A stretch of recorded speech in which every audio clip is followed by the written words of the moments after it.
여기 포인트는 여기를 잡으면 되겠죠. 이거 태양 광발전. 나머지는 다 한 번쯤 들어봤던 거고 태양 광발전에 대한 것만 잘 정리를 해볼게요. 자, 다짜고짜도 태양 광발전부터 훅 들어갈게요. 훅 들어가죠. 훅 들어갔어. 자, 태양 광발전은 간단히 말하면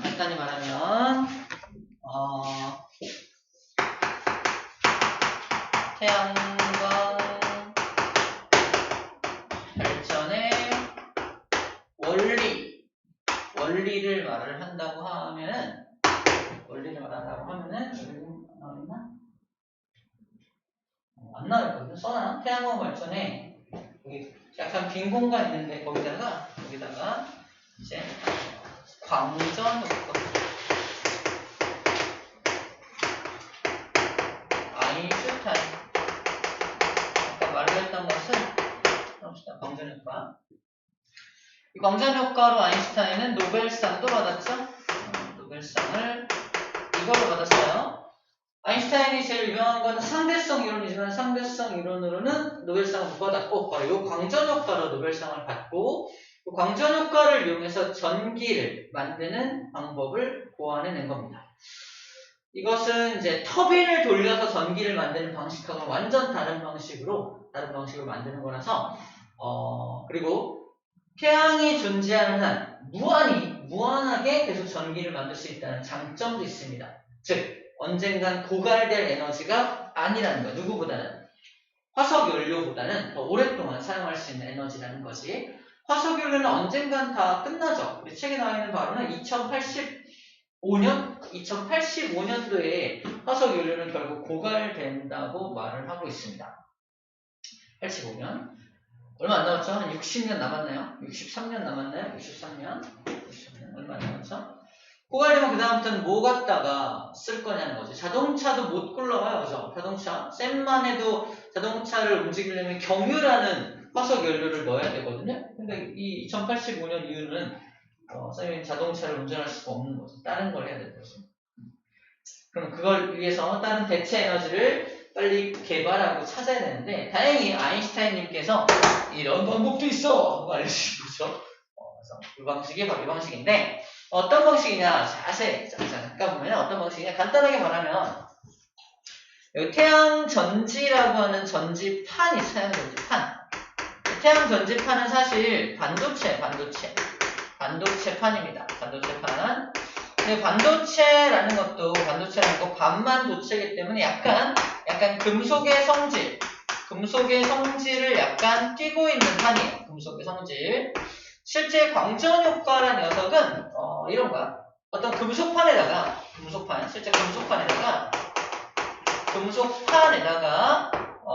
빛을 쪼이면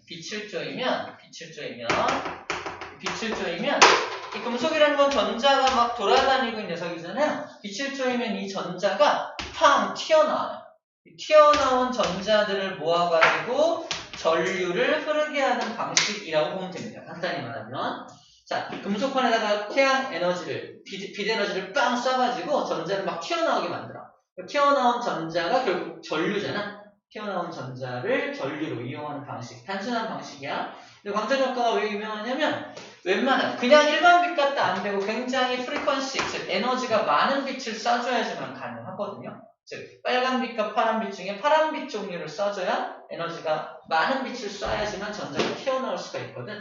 그런 원리를 밝혀놓은 건데 쉽게 생각하면 이 반도체판도 결국 금속판이라고 생각하면 되고요. 그 금속판에다가 빛을 쪼이면 거기서 전자가 퉁퉁퉁 튀어나와서 걔가 흐르는 거구나 라는 정도로 인식하면 됩니다. 걔가 흐르는 거구나 라고 인식하면 돼요. 자, 우리가 또 하나 봐야 될 거는 여기는 극이 안 나왔네.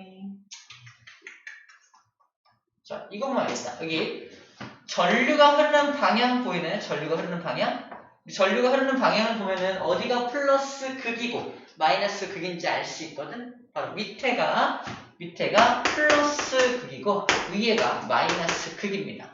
그래서 플러스에서 마이너스로 전류가 흐르는 걸 볼 수가 있죠. 태양 전지판은 항상 그래서 마이너스 극판을 위에다 올리고요. 플러스 극판을 아래다 만듭니다. 플러스 마이너스는 그러면 정해져 있는 거냐? 아니요. 정해져 있는 게 아니라 위에다가 N형 반도체, 아래다가 P형 반도체를 연결합니다. 자세히 안 나왔죠? 써놓으세요. 위에다가 N형 반도체 올리고요. 아래다가 P형 반도체를 올려요. N형 반도체 기억납니까? 반도체 배웠던 거? N형 반도체는 네거티브 반도체, 그래서 전자가 남아도는 반도체입니다. 아래쪽은 P형 반도체는 양봉이 남아도는 반도체거든요. 순수 반도체에다가 불순물을 섞어서 만든 반도체인데, 그럼 반도체들을 위아래로 다른 반도체를 올린 거야. 올려서 이렇게 하나의 단위체를 만들어낸 겁니다. 그러면 N형 반도체는 전자가 남아도는 녀석이니까 태양 에너지라는 에너지를 받으면 전자가 퉁퉁퉁퉁 튀어나와. 튀어나온 에너지, 전자들이 위에 잔뜩 모여있는 장면을 상상해주면 됩니다. 그리고 뭐랑 비교해주면 좋겠어? 약간 건전지처럼, 건전지도 이쪽이 마이너스 극이고 이쪽이 플러스 극이면 가운데를 딱 나눠서 이쪽에 뭐가 많이 모여있다? 전하가 많이 모여있다 그랬죠? 전하가 많이 모여, 그 전하가 별로 안 모여있는 거잖아? 마찬가지야. 여기 전하가 굉장히 많은 전하가 모여있어서 이제 마이너스 극이 되는 거고요. 여기는 전하가 상대적으로 적게 모여있어서 플러스 극이 된다 라고 생각하면 됩니다. 다시 말해서 반도체 두 개를 탕탕해서 갖다 놓고 위아래로 붙여놓고 빛에너지를 쪼이면 우와 우르르 하면서 위에가 마이너스 극으로 바뀌는 거고 아래는 플러스 극으로 바뀌는 거야. 즉 뭐가 만들어진 거야? 전지가 만들어진 겁니다. 전지. 건전지처럼 전지가 만들어진 거야. 그지? 누구 때문에? 태양 때문에 전지가 만들어진 거니까 태양전지라고 불러지는 겁니다. 태양전지. 근데 어디가 마이너스 극이다? 위에가 마이너스 극이고 아래가 플러스 극이 되는 거예요. 됐죠? 그렇게 하나의 건전지를, 태양을 이용해서 건전지를 만들어내는 것 같은 느낌으로 보면 되고, 건전지처럼 어디가 마이너스 플러스가 형성이 되면은 저절로 전류가 지 흐를 거 아니야? 그 전류를 이용해서 불을 켜거나 이용을 하면 됩니다. 또는 모아놓거나. 그죠? 모아놓으면 되는 거예요. 됐네요. 그러면 여기서 만들어지는 전기는 교류전류예요? 직류전류예요? 직류죠. 한쪽이 플러스고 한쪽이 마이너스니까 한쪽 방향으로만 전류가 흐를 거 아니야. 반대로 전류가 흐르진 않지. 체크. 직류만 발생이 됩니다. 직류만 발생이 됩니다. 즉 아인슈타인이 개발해준 방전 효과에 의한 저 전기는 직류 전기가 만들어지게 되는 겁니다. 다른 터빈 돌려서 만들어진 건 다 뭐였어? 뭐 왔다 갔다 하는 교류 전류였잖아. 교류 전기가 만들었다면 얘는 좀 다르게 직류 전기가 만들어지게 되는 겁니다. 자, 방금 한 얘기가 왼쪽에 나와 있는 그림이에요. 자, 태양광, 빛, 광이야 이거 또 광을 태양열로 바꿔서 우리를 낚시질 할 수 있습니다. 태양열 아니야. 열로 인해서 튀어나온 거 아니야. 태양빛, 빛에 의한 에너지 공급으로. 빛에 의한 에너지 공급으로 전자가 튀어나오는 겁니다. 빛이야, 광이야. 또 자유전자가 위에 발생하게 되고 위쪽에 자유전자가 잔뜩 모여있는 그림 보이죠? 저 위쪽이 마이너스 극이 되고 아래가 플러스가 된다는 것만 간단하게 그려져 있는 부분입니다. 별거 아니죠? 자, 한쪽이 마이너스 극이 되고 한쪽이 플러스가 된다는 건 어려운 말로 이렇게 전압이 형성이 되는 겁니다. 그죠? 전압을 다른 말로 기전력이라고 했었죠. 그러니까 전압을 다른 말로 기전력이라고 했어요. 패러데이 법칙할 때 했던 내용입니다. 자, 저 용어가 낯설면 안 돼요. 기전력. 전압이 먼저 생겨야 전류가 흐른다. 그죠? 전압이 먼저 생겨야 전류가 흐르는 거니까 전압이 먼저 생성이 되고 나중에 그래서 전류가 이렇게 흐른다라고 정의가 되어 있는 겁니다.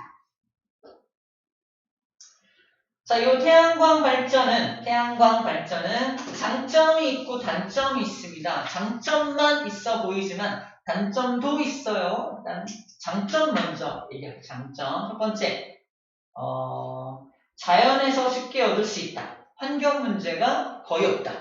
그래서 환경 문제가 있을 수가 없겠죠. 자연에서 쉽게 얻을 수 있다. 그 다음에 진동과 소음이 적다. 이거 왜 써놨냐면 터빈을 돌려서 만드는 거 터빈 돌아가는 소리. 여기 풍력 발전하는데 근처 가봤나요? 붕붕붕붕 엄청 소리 크게 들려요. 엄청 풍력 발전. 큰 프로펠러 있는 데 있잖아. 근처 가면 소리가 붕붕 소리 나고 가끔 가다가 새 같은 거 가다가 부딪히면은 막 상상했어? 조용히 확 가시지? 그런 것도 있고 아무튼 여러 가지 미안해. 상상하게 하려고 했던 건 아니야. 자, 그 다음에 그 진동과 소음이 적다는 말은 그래서 써는 겁니다. 얘가 진동과 소음이 날 이유가 없잖아. 그지? 그리고 수명이 길다. 유지와 보수가 간편하다. 유지, 보수가 간편한 건 이게 고장나면 요게 그러니까 한 세트, 하나의 단위체라고 했는데 요 세트가 만약에 고장나면 요것만 드러내고 딴 세트로 갈아 끼면 돼. 갈아끼면 됩니다. 그런 식으로 유지와 보수가 간편합니다. 만약에 터빈이 고장나면요. 이 커다란 터빈 전체를 교체하거나 해야 될 거 아니야? 이거는 단위체가 조그만 단위체들이 쭉 연결되어 있는 모습으로 있거든. 그 단위체들만 교체를 하면 됩니다. 단위체 이름은 좀 이따 암기법 소개해 줄 거예요. 그 다음에 단점을 한번 얘기할 텐데 첫 번째 단점은 밤에는 만들 수 없죠. 밤에는 전기를 만들 수 없잖아. 그지? 태양광, 빛이 있을 때만 만들 수 있죠. 그리고 흐린 날, 구름 많이 낀 날 잘 안 만들어집니다. 그죠? 되게 태양 에너지가 강하게 비추는 날만 많이 만들어질 거 아니야? 그래서 이렇게 말을 해요. 화력발전소, 수력발전소는 내가 물 모아놓은 만큼 전기 만드니까 발전량을 예측할 수 있다라고 말하지만 태양광 발전은요? 날씨가 변덕스럽잖아요. 내가 태양광 발전에 의한 발전을 얼만큼 할지 1년 동안 발전이 이만큼 될 거다라고 예상 발전량을 정확히 맞추기가 좀 어려운 것은 있습니다. 그죠? 어려운 거 있어요. 자, 그런 것도 체크해 주시면 될 거고 책에 안 써있네요. 두 번째로는 발전 효율이 넓지는 않아요. 많지는 않습니다. 효율이 막 되게 효율적이진 않아.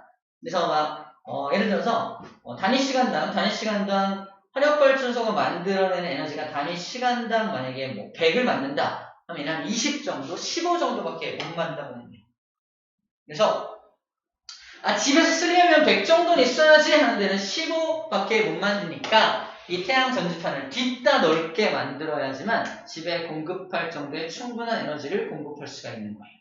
그죠? 그래서 우리가 시골 같은 데 가면 태양 전지판 이렇게 설치하는 거 본 거 있어요? 옥상에도 막 설치하거든요? 되게 조그맣잖아, 생각보다. 되게 조그매, 우리 이 교실의 한 6분의 1 정도? 한 6분의 1이나 5분의 1 정도 크기 정도를 가장 많이 쓰는데, 그 정도 가지고는 그냥 집 전체에 있는 에너지를 전기 에너지를 다 공급할 수는 없어요. 그냥 약간 보조적인 역할을 하는 것 뿐입니다. 보조적인 역할을 해요. 그래서 그렇게 태양 전지판이 설치된 집이라고 해서, 한국전력에서 공급되는 전기가 안 들어가는 건 아니라는 얘기예요. 일단 들어가고, 그걸 좀 적게 사용하기 위해서 스스로 자가 발전을 통해서 좀 만든다고 생각하면 됩니다. 완전 대체하기 위해서는 굉장히 많은 면적의 태양 전지판이 필요합니다. 그 엄청나게 많은 면적의 태양 전지판을 설치하려면 반도체 비싸겠죠. 엄청 비싼 시설 투자가 있어야만 한다는 겁니다. 엄청 비싼 시설 투자를 해야만 한다는 거예요. 이 책에 초기 설치 비용이 많이 든다라고 되어 있습니다. 초기 설치 비용이 많이 든다. 비싸다는 뜻입니다. 자, 그 다음에 여기서 빛을 온전히 흡수하면 좋겠는데 이게 약간 태양빛을 반사시키기도 하거든요. 반사? 튕겨내니까 태양 전지판을, 저 집은 태양 전지판을 어마어마하게 설치했어. 와, 전기 많이 만들겠구만. 근데 거기서 빛을 튕겨내서 우리 집으로 막 계속 빛을 보내는 거야. 엄청 밝아요. 눈부시고 막 그럴 수 있어요. 왜? 우리 거울 가지고 이렇게 비추면 막 눈부신 것처럼 쟤네들 때문에 우리 집이 항상 빛이 반짝반짝 빛나고 있어요. 또 가축이 있는 곳으로 빛이 비춰가. 최근에서 가축 축사 인가의 그 빛 때문에 피해가 가기도 한다라는 게 적혀 있습니다. 그러니까 얘가 반사시키는 빛 때문에 다른 인근 주민들 또는 가축들에게 피해를 줄 수도 있겠구나라는 거 생각해 주면 되겠네요. 자, 됐습니다. 이게 오늘 핵심 포인트고 나머지는 다 아는 거니까 이제 정리만 하면 되겠네요. 자, 요거 그리고 하나 추가적으로 아까 여기 하나의 단위체라고 했잖아. 단위체. 그래서 이 하나의 단위체를 CELL. 세포처럼 부릅니다. 그래서 이대로 셀이라고 불러요. 셀. 셀이라고, 셀? 셀. 여기서 있어요, 셀. 셀. 여기 있어요, 셀. 셀이 셀이에요, 셀. 자, 하나의 단위체인데 하나의 단위체를 셀이라고 하고요. 셀들을 셀들을 여러 개 모아놓은 것을 모듈이라고 하고요. 모듈을 또 여러 개를 모아놓은 것을 어레이라고 합니다. 이것도 약간 그냥 암기법이라기보다 그냥 셀이 하나의 단위체, 모듈이 모은 거, 어레이가 더 모은 거잖아요. 글자 수가 1, 2, 3으로 마침 딱 1, 2, 3입니다. 셀, 모듈, 어레이. 셋 중에 누가 더 제일 큰 단위체냐 그러면 당연히 어레이가 가장 큰 단위체가 되겠죠. 그래서 그냥 입으로 셀, 모듈, 어레이, 셀, 모듈, 어레이로 암기해주면 됩니다. 자, 이제 시스템이 이렇게 있습니다. 자, 다 됐고요. 이제 정리를 해볼게요. 자, 이거는 일반적인 내용입니다. 뭐냐면 산업혁명 이전에는 태양에너지, 바람에너지, 물 등이 가진 에너지를 주로 이용했다. 옛날에는 태양열을 이용해서 막 불 피우고, 그치? 그다음에 바람을 이용해서 막 배 막 하고, 돛대 세워서 바람으로 막 배 가고, 그죠? 바람의 에너지 이용해서 막 항해를 하고 그랬잖아요. 물이 가진 에너지를 이용해가지고, 우리나라 같은 경우는 뭐 물시계 이런 것도 만들고, 그죠? 이런 에너지. 자연이 가진 에너지를 이용해서 그냥 살아갔단 말이야. 그치? 근데 산업혁명 때 무슨 에너지를 드디어 꺼내서 쓰기 시작한 거야? 그게 화석연료를 꺼내서 쓰기 시작한 겁니다. 화석연료를 사용하기 시작한 시점 이전과 이후로 나눠지게 되는 거야. 그래서 화석연료를 사용하면서부터 화석연료가 주 에너지원으로 바뀌고 옛날에 썼던 건 되게 효율성이 떨어지니까 이제 잠깐 안 썼던 거야. 다 화석연료를 이용해서 전기기관차 만들고 막 산업혁명하고 막 그래서 이쪽에 치중되어서 이 에너지를 굉장히 많이 사용하고 있었는데 그러다 보니까 최근에 어떤 문제점이 생긴다? 지구온난화가 너무 가속화되고 있죠? 온실기세 때문에. 그리고 이런 말도 씁니다. 세면이 이렇게 말했어. 야, 이산화탄소가 공해물질은 아니지. 기억나? 이산화탄소는 공해물질은 아니야. 근데 이산화탄소가 방출되면서 약간 화석연료가 완벽하게 연소가 되면 공해물질이 안 나와요. 근데 불완전하게 연소가 되거나 화석연료가 연소되는 과정 중에 다른 물질이 달라붙어서 화학 반응을 일으키면 공해물질로 변화될 수 있는 가능성은 있습니다. 그래서 그걸 여기서 표현하고 있어요. 뭐냐? 여기 있다. 이산화황, 질소, 산화물, 체크. 그래서 이 화석연료가 연소되는 동안 공해물질로 변화될 수 있는 가능성은 존재합니다. 그래서 이런 가능성까지 포함해서 야, 화석연료를 사용하면 공해물질이 나오기도 하지? 라고 했을 때 그럴 수도 있어요 라고 끄덕끄덕 해주면 돼요. 이제는. 알겠죠? 그죠? 그래서 걔가 화석연료 연소가 환경오염을 일으키고 지구온난화를 초래하지? 네? 라고 말하면 됩니다. 너그러운 마음을 가지는 얘기 이제는. 전에는 야 공해물질은 아니니까 사람들이 쓰기 시작했잖아 라고 했던 게 이 화석연료를 사용하게 된 당위성에 대해서 얘기했던 건데 지금은 그 화석연료 때문에 인류에 문제가 생기고 있는데 이런 문제점들이 생기고 있어. 그래서 여기서 당위성은 뭐야? 당위성은 이제 이거 쓰지 말자는 겁니다. 그래서 이제 이거 쓰지 말고 화석연료를 대체할 다른 에너지원을 사용하자. 그걸 찾아보자. 뭐 이런 말을 하고 있는 거예요. 그 첫 번째가 태양 광발전, 아까 태양 전지판을 이용한 광전 효과를 이용한 것들을 소개하고 있는 겁니다. 그 외에도 되게 여러 가지 것들이 있어요. 차차 소개받을 겁니다. 자, 그랬는데 자, 화석연료가 그럼 어떻게 생겨나냐? 아까 잠깐 말했지만 화석연료는 식물과 동물이 석탄, 석유를 만든다라고 했고요. 그 내용 적혀 있습니다. 그래서 사용하고 있었는데 어떤 문제점이 있다? 지구온난화나 기후변화, 대기오염 같은 환경 문제를 일으킨다. 그리고 언젠가는 고갈될 에너지이다. 언젠가 사라질 것이다. 라는 겁니다. 그래서 대체할 수 있는 뭔가가 필요하다라는 거예요. 대체하고 있는 거. 자, 이거는 뭐냐면 현재 현재 우리나라가 의존하고 있는 에너지원별 에너지 공급량입니다. 우리나라의 에너지 공급량은 석유가 37.8%로 가장 많이 차지하고 있다. 석유에 가장 많이 의존하고 있다는 거고요. 석탄에 그 다음으로 의존을 하고 있고 천연가스에 의존하고 있죠. 와우. 석유, 석탄, 천연가스, 즉 화석 연료만 따져도 어마어마하죠. 이만큼이 화석 연료에 의존을 하고 있네요. 그래서 우리나라가 의존하고 있는 가장 큰 건 아직도 화석 연료에 가장 많이 의존을 하고 있고, 그 다음에 의존하고 있는 게 원자력 발전에 의존을 하고 있습니다. 그 다음에 원자력 발전. 하지만 화석 연료에 비하면 되게 적죠. 그 기타라고 쓰는 기타가 이제 나머지 발전 방식들을 말해요. 기타 수력 발전, 뭐 지열 발전, 뭐 조력 발전, 여러 다른 발전 방식 있잖아. 다른 발전 방식들을 합쳐서 이제 기타, 수력은 따로 해놨네요. 수력 외에 다른 기타들을 여기다가 하고 있네요.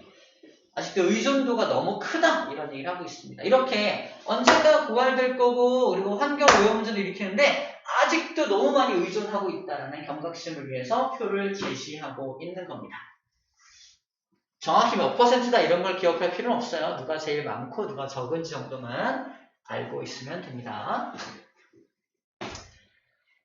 자, B파트에서 그래서 따름이 필요하다라는 얘기를 시작하면서 화석 연료를 대체하고 있는 발전 방식으로 태양 광발전을 처음으로 얘기를 했던 부분입니다. 자, 그래서 여기 대체하고 있는 발전 방식을 이걸 용어적으로 다른 용어를 사용하기도 하는데 이거를 지속 가능한 발전이라고 표현을 해요. 지속 가능한 발전이라고 표현합니다. 화석 연료는 지속 가능하지가 못해. 언젠가는 고갈되기 때문에 지속이 안 돼. 지속 가능한 발전에서 쌤은 창피한 얘기지만 이 발전을 프로그레스, 우리 인류가 진보하고 발전하는 걸 생각했거든요. 지속 가능한 발전 당연히 해야지. 지속 가능한 발전 해야 되는데 그 내용이 아니었고 우리 화석 연료를 제외한 나머지 앞으로도 계속해서 전기를 만들 수 있는 뜻이야. 전기를 만든다는 뜻입니다. 지속 가능한 전기 만드는 방식을 지속 가능한 발전 방식이라고 불러주는 겁니다. 자, 그래서 이 태양 광발전을 처음 소개해주고 있는 거고요. 넘기면 핵발전 나오죠? 핵발전도 저번에 쌤이 자세하게 설명했던 것 같아요. 그죠? 그래서 여기 이 내용 잠깐 보면은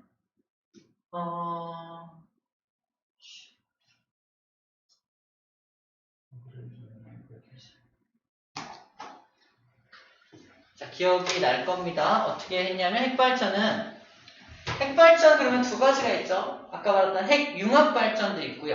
핵분열에 의한 발전도 있는데 핵융합이나 핵분열이나 둘 다 합쳐서 핵발전이라고 불러주는 거고 여기서는 핵분열에 대한 얘기를 소개하고 있습니다.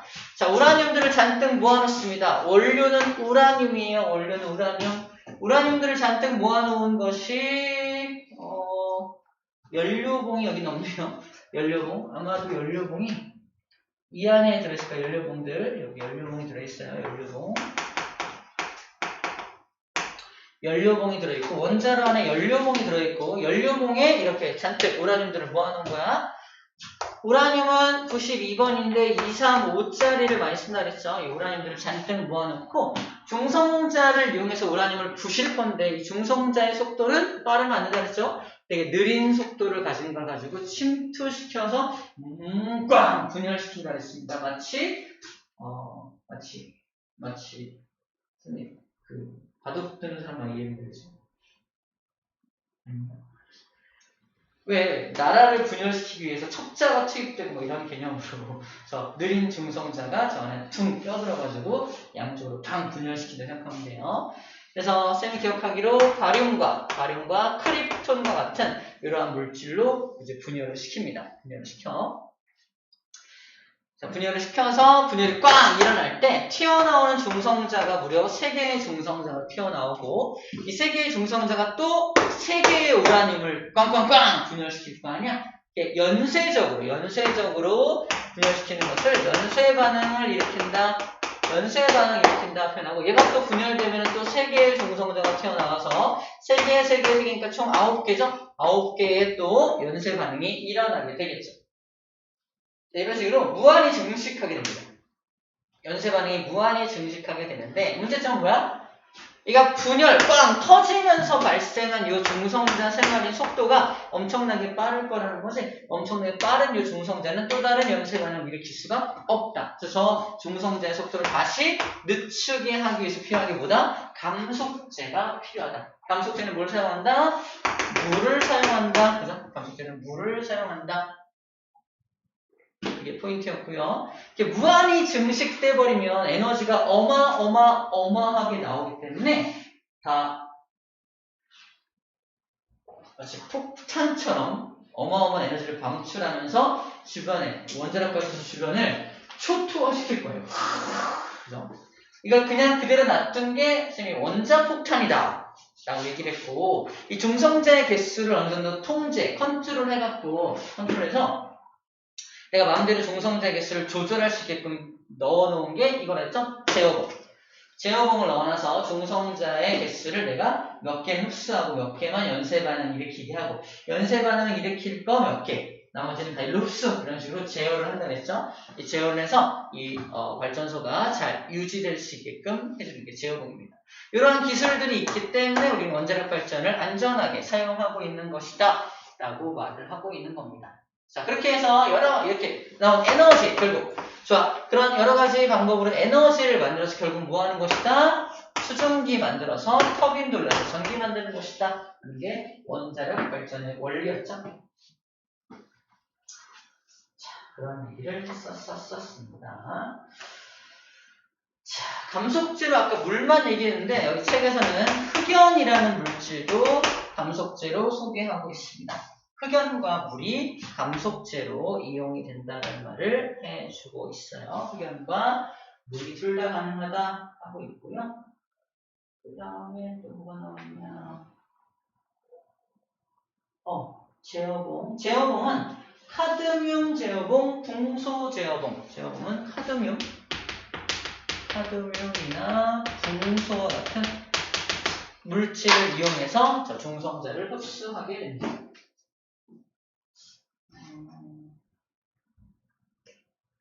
좀 반복되는 내용이 좀 있어서 쌤 같은 경우는 앞에서 한번 했던 것 같이 그렇다면 좀 디테일하게 감속제로 이용하는 물질은 뭔지 제어봉으로 이용하는 물질은 뭔지에 대해서도 좀 더 심도 있게 물어볼 수 있지 않을까라는 생각이 예측이 좀 드네요. 이런 것까지 물어봐? 이런 정도까지 좀 디테일하게 기억했으면 좋겠습니다. 자, 이런 핵발전의 장단점도 정리해 볼게요. 핵발전의 장단점 있는데 첫 번째 장점, 연료비가 화력발전에 비하면 좀 저렴하대요. 저렴한데 이건 저렴한 이유가 화력발전은 화석연료가 투입되는데 되게 대용량, 엄청나게 많은 양의 석탄, 석유, 천연가스를 떼야 되는데 얘도 비싸긴 비싸. 그러니까 우라늄 비쌉니다. 비싼데 그렇게 많은 양이 필요는 없다는 거야. 이거 연료봉 하나면은 그 안에 우라늄이 어마어마하게 들어있을 거 아니에요? 그 정도 우라늄이면은 한 줄 정도면은 화석연료 한 몇 톤에 해당하는 그 정도 에너지를 낼 수 있지 않을까 생각이 듭니다. 그래서 하나하나가 값이 싸다는 얘기가 아니라 양이 좀 적게 들어간다는 뜻이겠죠? 양이 좀 적게 들어간다. 그래서 좀 연료비가 저렴하다는 말은 같은 에너지를 내는 데 있어서 좀 더 적은 금액만 있으면 같은 에너지를 만들 수가 있다라는 거고, 에너지 효율이 높다. 그리고 에너지 효율. 아까 태양 광발전이라면 에너지 효율이 막 15%밖에 안 되잖아. 15%밖에 안 되는데 얘 같은 경우는 에너지 효율이 좀 더 높아서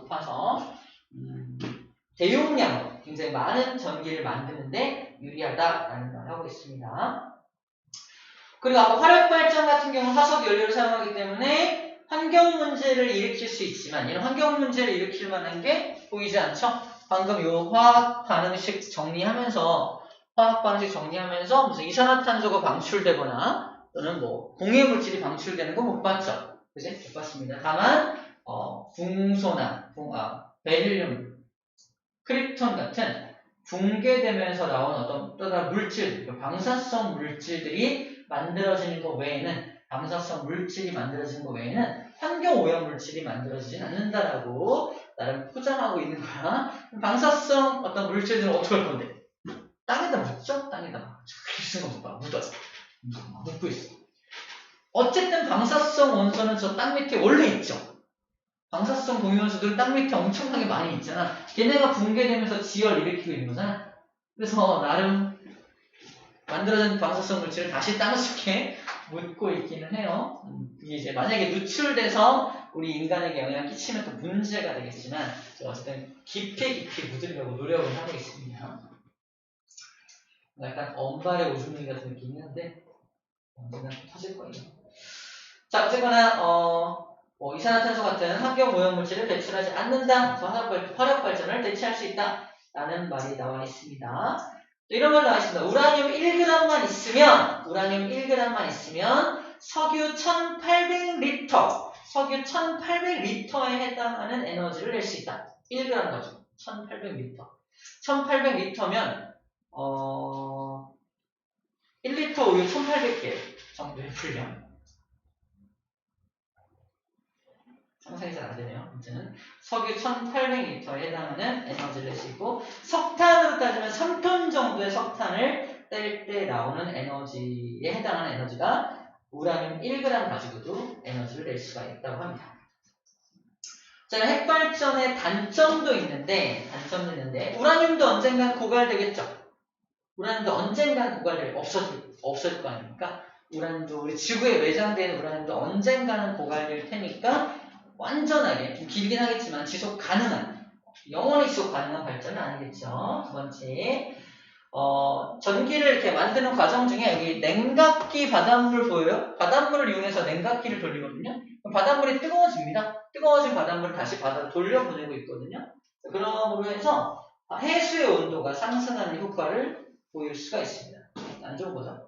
방사능 유출의 위험이 있겠죠. 방사성 폐기물을 땅속에 묻고 있긴 하지만 처리하기가 좀 어렵다라는 얘기를 하고 있고요. 그리고 이 작업자들이 작업을 할 때 쓴 뭐 장갑이라던가 그다음에 작업복이라던가 이런 것도 어쨌든 방사능이 묻어있기 때문에 같이 묻어야 됩니다. 같이 묻어야 돼요. 그렇죠. 됐습니다.